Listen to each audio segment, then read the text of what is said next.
బాగా గుర్తు. 10థ్ క్లాస్ అయిపోయాక, ఇంటర్మీడియేట్ అయిపోయాక, డిగ్రీ గూడా పూర్తయ్యాక, ఓ పక్కన జాబ్ చేస్తూ అనేక మంది ఇండస్ట్రియలిస్ట్‌లకి సంబంధించినటువంటి వార్తలు ఇయన్నీ కవర్ చేశాం గాబట్టి, అప్పుడున్నటువంటి లెక్కల ప్రకారం ఓ బ్యాంక్ లోన్స్ వస్తారు ఇండస్ట్రీస్‌కని ఆ మీటింగులు నేనే రాసా వార్తలు.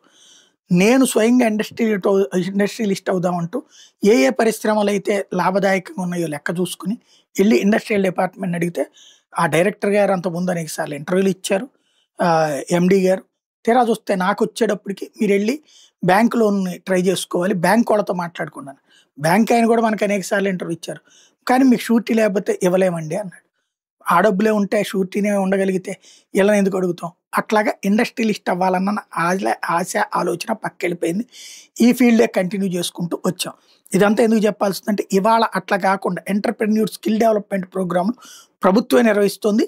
ఈఎస్‌డిపి పేరుతో వర్క్‌షాప్స్ పాలకొల్లు పశ్చిమ గోదావరి, ఆచంట పశ్చిమ గోదావరి, తణుకు పశ్చిమ గోదావరి, అనంతపురం జిల్లాలోని గుంతకల్లు, నంద్యాలలోని బనగానపల్లి, శ్రీకాకుళం, ఇచ్చాపురం వీటిట్లో చేస్తున్నారు.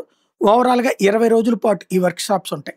అందులో ఎలాంటి స్వయం ఉపాధి అవకాశాలున్నాయి అన్నటువంటిది ట్రైనింగ్ ఇస్తున్నారు. యువతరం దీన్ని సద్వినియోగం చేసుకొని ప్రభుత్వం గూడా వాళ్ళకి లోన్స్ ఇమ్మీడియేట్‌గా వచ్చేలా చేసి ప్రోత్సహించగలిగితే బావుంటుంది.